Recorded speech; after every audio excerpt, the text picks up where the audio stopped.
And now is the time to get in on them because, like, this is Matt Stafford. This is one of his last rides. He's not coming back to around. He's coming back to win a ring. Do you have fire in your gut? Okay, we're here for a reason to win games. So if you didn't have that fire in your gut, you better light the fire pretty fast. Los Angeles Rams, the Sean McVays, the one and only. What a blue here. His team is good. Sean McVay's a damn good coach. Sean McVay contemplated retirement a couple years ago. Has a little bit of a resurgence. Basically, they just completely redid this team, tore it down. They looked like they were maybe possibly going to tank, and they just rebuild, rebuild and reboot. Stafford looked great last year. Worst take I've ever had on this podcast. Yeah, Rams would be in contention for the number 1 pick, and they made the playoffs. Yeah, every year it happens to me. Yeah, apparently 10-7 season last year, 9-8 against the spread. It was 2 years ago when I said that, but still, it doesn't matter. They made the playoffs. Yeah, they go out there. They have an excellent draft last year. Jared Verse was absolutely incredible for them. Matt Stafford still playing at a very high level. Puka Nacua steps in, has a great rookie year a couple of years ago, and then just becomes this clear-cut wide receiver 1. Then this offseason, they go out and get Davante Adams, go opposite of him. What the weapons on this team? I mean, Kyren Williams, one of the best running backs in the league, back there with them. Davante is your 2, Puka is your 1. I think that's pretty interchangeable. Yesterday, I was like, okay, we're talking NFC West, we're talking Rams. Davante Adams on the Rams now. No one really watched Davante Adams last year, right? Like he had Gardner Minshew and Aiden O'Connell throwing the football, and then he went to New York with the dying Aaron Rodgers, and it was kind of like I didn't even realize he went for 1,000 yards still last year. Yeah. And well, even his year on the Raiders, he was a monster. Yeah. Like I turned on the tape, I was like, okay, this guy can still separate horizontally. This guy can still win vertically. This guy still has some good hands. Like everything is still there. He is still a very good receiver. Yes.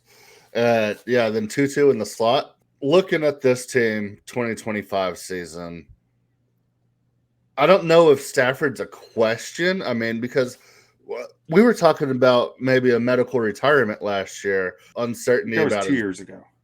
About his we were talking about his back issues and everything. Yeah, that was 2 years ago. Because last year I think it was like he'd silenced everything. Yeah. But another year older here. So I mean that would be my concern as a Rams fan because he can come back. Yeah, I mean, for the longest time they were sitting here and it was just kind of holding the pieces together. Fuck them picks, don't need first round picks, and then they kill it last year's draft. Braden Fiske, Jared Verse, just a well-run organization. So looking at this team in 2025, the age is a little concerning for some of their elite talent, but I'm not going to bet against Matt Stafford. I'm not betting against Sean McVay or Matt Stafford. I mean, I gained so much respect for Matt Stafford the last few years. I think he is one of the most underrated players in the league right now because he is probably a top 5 quarterback in the NFL. Like, still, yeah. I think he is. I think this was a team that last year was 1 or 2 plays away from going to the Super Bowl. Oh, yeah. They played Philly better than anybody. I mean, once Philly kind of got dominant around midseason, Rams played them about as well as you could hope. Yeah. Looking at the offense, we already talked some about the receivers. Jay, how do you feel about Blake Corum?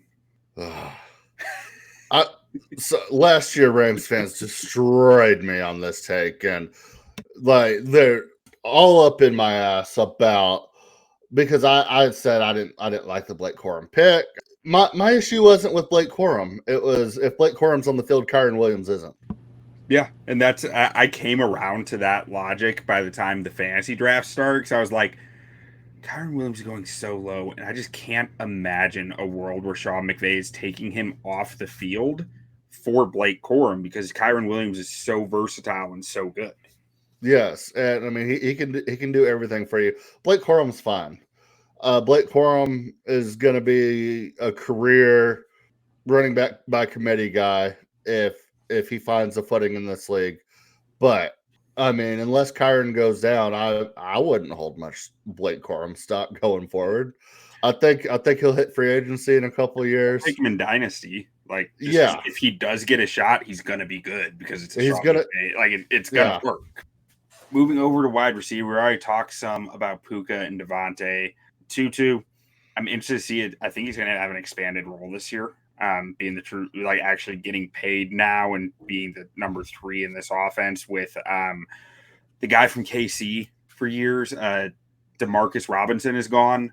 yeah. So Tutu is your 3, but I wouldn't be. Jake, would you be shocked if Jordan Whittington or Kanata Mumfield suddenly became good players in this offense? No, Jordan Whittington's a guy I liked a lot last year coming out of Texas, and especially in the Sean McVay system.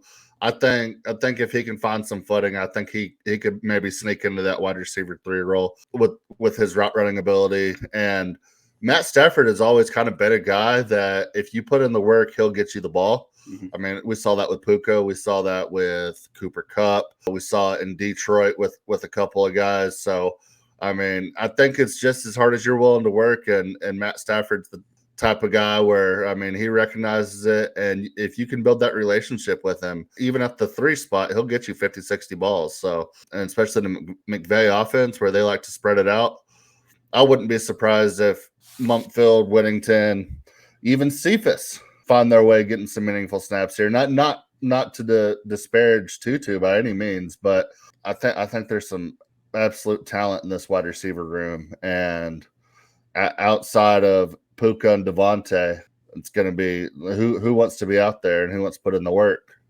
I mean, you just know Kanata Mumfield sounds like the next guy to blow up for the Rams. Like, it sounds perfect. Like, absolutely. Cooper Kupp to Puka Nacua to Kanata Mumfield. Like, yeah. What better transition? Yeah. But at tight end, I mean, Tyler Higbee has just kind of been the standard of average in the league for years and continues to be. But they draft in the second round. I think it was like pick 60 or pick 46. Terrence Ferguson, super athletic tight end out of Oregon. I actually did not like his tape that much.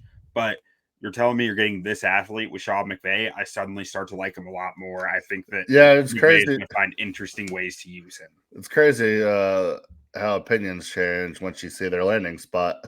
They have to, right? Like, a player is only as good as a situation. A player who is a freak athlete who I thought needed refinement and just kind of played at one speed goes to the Rams. I'm like, they're going to figure that out. He goes to the Browns. I'm like, see you in 5 years, maybe, you know? Yeah.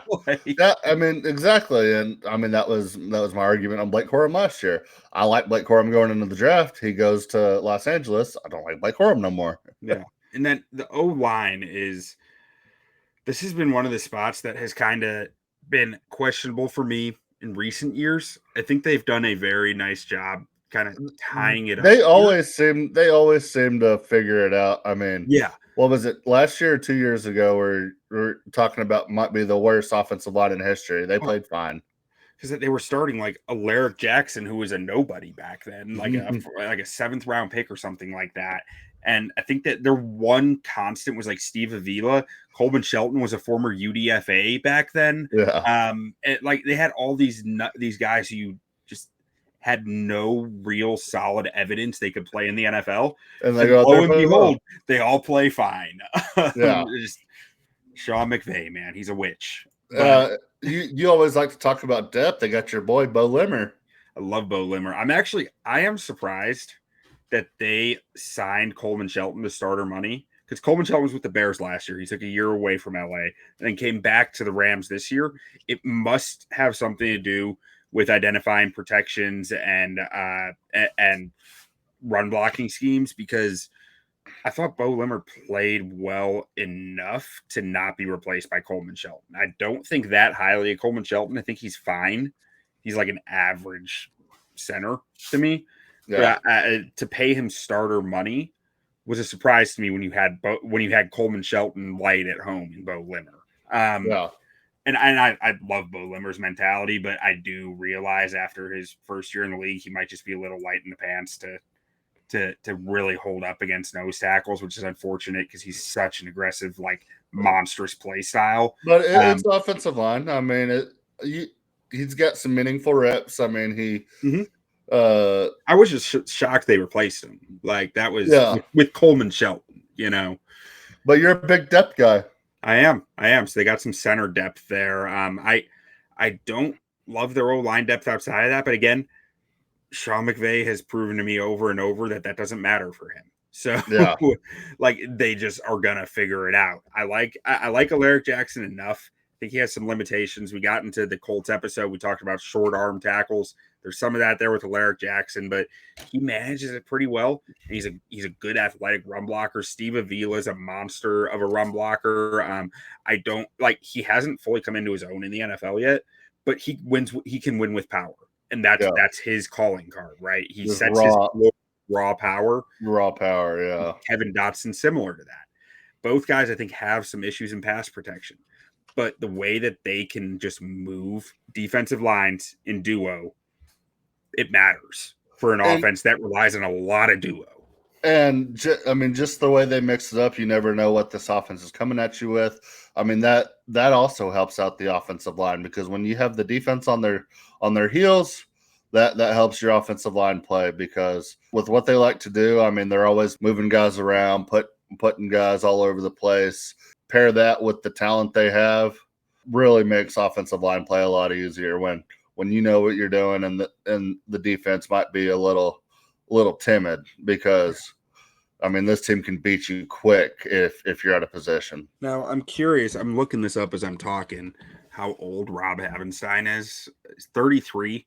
So he's getting up there, but he's been such a reliable starter for them for years and years now that I'm like, he's just going to play till he's 50 and be fine because that's what the Rams do. That's what they do, yeah. Again, I don't love Warren McClendon behind him. I don't think that's a quality swing or AJ Curry, but McVay has proven me wrong too many times for me to sit here and pound the table for doubting their depth. So I have to accept it at this point. Yeah, no, I agree. I don't look at this team and think to myself that they're weak anywhere. Like I said, I mean, my biggest concern would just be Matt Stafford and age. But I mean, and it's 2025. I mean, you can't really even touch the quarterback these days. So if your biggest concern is your quarterback staying healthy, I think you're looking pretty good in the year 2025. Yeah. Like I have no problem sitting here and saying when I'm looking at teams like I don't know that left guard goes down. It could be trouble for the O-line or that receiver goes down. It could really impact this offense. I won't play that game at quarterback because that's just almost every team in the league. You know, that's not a real argument at quarterback. Yeah. The only reason why I even bring it up is strictly because of the age and especially back issues. But I mean, I guess those just don't exist anymore for him. He went to Europe and got some wild surgery, probably. Who knows? That's pure speculation. That's not source material. But let's get to the defense here. I am utterly blown away by how they've rebuilt this defensive line that at one point felt like Aaron Donald and a bunch of nobodies, and now is just like a 5-deep rotation of quality football players. Yes, and turns out Jared Verse probably pretty good. You could look at last year as 2 years ago. He had the most impressive edge tape I have watched in 3 years of doing draft. Like it was just like it was a perfect grade. Yeah, I was tying this all together with if you want to know how good Jared Verse was, go watch Florida State last year. Yeah. Yeah. Yeah. Well, I mean, so I got tricked in that draft eval, right? Like I had a perfect film grade on him and then I knocked it down because everyone else said that he wasn't as good as he used to be or as like he was initially perceived. And I was like, I must be missing something. I have to knock him down. I didn't trust my eyes. And now I'm just sitting here like, sure, trust your eyes because that dude's a tank. Braden Fiske, a guy who I was a little lower on. I was with Dana in the comments here who said he was wrong on Fiske. The injury history had him worried. Same with me. I was lower on him because of the injury history, the size, the age, like injury history, 290, so undersized, 24 years old as a rookie with short arms, gave me big red flags if this guy's going to be hurt a lot. I said it when he was at Florida State. He plays football like he's a Tonka truck. He still plays football like he's a Tonka truck. I love that. I just hated the idea of him staying healthy doing that, given all those other factors. He did it. He had a nice rookie year. He's the type of player who can play for my football team anytime. He is all heart, all fire, all grit. Braden Fiske is a guy who you'd love to watch play. Yep, and then they did what I like to see in drafts too. Just go draft a bunch of defensive guys in the box. Go get them. Chris Paul Jr. I mean, his dad will never win the big one unless he comes back to the Spurs next year. The real one or the one from State Farm? is that actually Chris Paul? I don't know. People got mad at us last year when we started talking about siblings and cousins and stuff. It's a joke. The Wilson brothers over there. Yeah, with the Steelers, those Wilson brothers. They got upset with us. But yeah, I like this depth that they have. Would you be shocked if Emmanuel Forbes comes in here and just wins a starting job and all of a sudden he's a decent corner? Not one bit.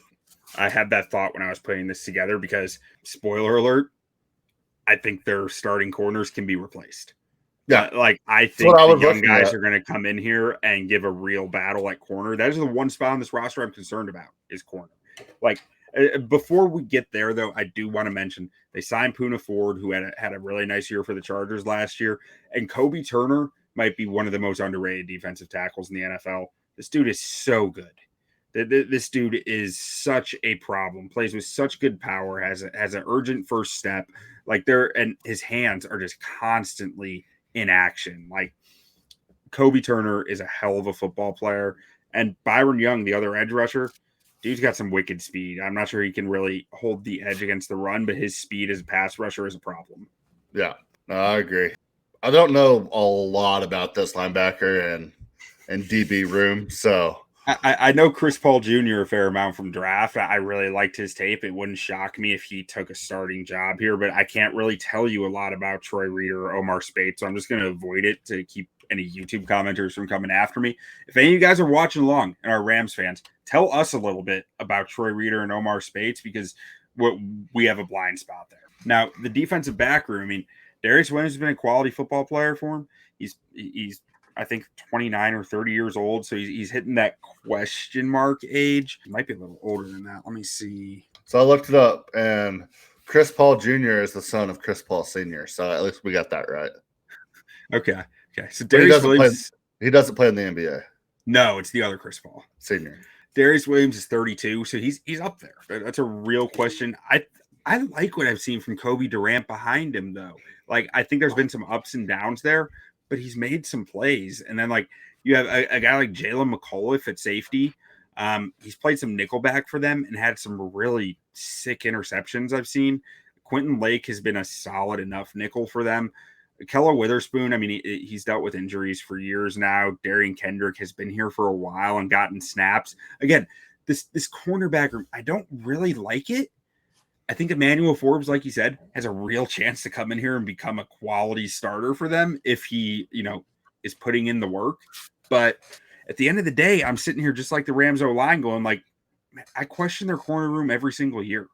And somehow they're fine. They make it work. This is just such a well-coached football team that I can trust them to develop players and get the most out of players in season. That's just I can't sit here and say it won't work. It really helps a defensive back room, a front seven like this. Yeah. That D line is just it's a problem. I guess at safeties, I mean, Cam Curl has been a good player in the NFL for years. I can't believe they got him on a deal, I think last year, and he played well, and they have him back. And Cam Kinchins, they got him pretty late in that draft, I think, or a lot later than he was projected to go because he ran a really awful 40. But it didn't really matter for last year. It looked like his instincts made up for it, which safety is a position where that you can make up for speed with instincts, I believe. The room of Cam Rens. Yeah. Cam Rens. Curl and Kinchins. Curl's Kinchin. Yep. Think he's related to Freddie? Freddie's cousin. I guarantee it. All right. So looking at 2025 here, we have a 9.5 win total, won 10 games last year, playoffs minus 164, division at plus 180, Super Bowl at 19-1. This is tough to judge because I mean I have to remind you every week that not every team can go 10-6, 10-7, 11-6. Super Bowl? I'm betting Super Bowl. This team is in it to win it. 19-1. Give me a flyer on that. You got a guy who I think is a top 5 quarterback, one of the best coaches and offensive play callers in football, and a defense that's probably in the best state it's been in a few years, in my opinion, since Aaron Donald retired. At least I have questions in the corner room. If they're competitive as hell, I wouldn't would it shock you if they went and traded for a Jalen Ramsey here? If they traded, who's also older, that might not necessarily solve their issues. Jalen Ramsey would never play in LA. No, never. I think they will find answers if they need to, and now is the time to get in on them because this is Matt Stafford. This is one of his last rides. He's not coming back to fuck around. He's coming back to win a ring. I agree, and I mean, last year they were right there, so yeah, it wouldn't surprise me at all. I mean, Matt Stafford's an absolute dog. He's a guy you can never count out. So yeah, 19-1. I mean, I would like a little bit better odds there. I mean, they're the 6th favorite, and they're the 2nd favorite in the NFC behind the Lions at 10-1. What are their? Do you have their NFC? Oh, 10-1. I'd do NFC champs too. I think that's valid. NFC champs, conference, NFC championship. They are Philly is 3-1, Lions 5-1. So they're 10-1 to win the NFC, behind the Niners, Commanders, Lions, and Eagles. Which is weird. I might take that over Super Bowl, honestly. Yeah, it's weird that some of these teams are behind them to win a Super Bowl, but they're it's a weird little niche there. Yeah, 10-1 to win the NFC. Yeah, because I mean, even if they make the Super Bowl, you look at some of those AFC teams, and it's brutal. Yeah. So I wouldn't mind the 10-1 to win the NFC. Absolutely, I might be calling it now. Bills Rams Super Bowl. It'll be fun. Opposite ends of the country. Upstate New York against SoCal. Let's see it. What if we get a rematch? What, Bengals Rams? Bengals Rams. Maybe. Sorry, we don't have any mean things to say about the Rams this year. Let's see here. I've been burned too many times saying mean things about them. Who's this running back they got? Jarquez Hunter? Bust. I mean, I didn't love Hunter. I thought they drafted him a little early, but again, it's pick 117. I can't. Once you're past day 2, it's all bets are off. We're worst 117th pick in the history of football. The guy's fast as hell, and McVay's going to make that work. And the guy, he runs the way you want a running back to run. I'm just not sure he sees anything, and I'm not sure that he's going to be able to hold up with his running style at whatever he is, 180 pounds. But the worst 117th pick in the history of football. There you go. He said something mean about the Rams.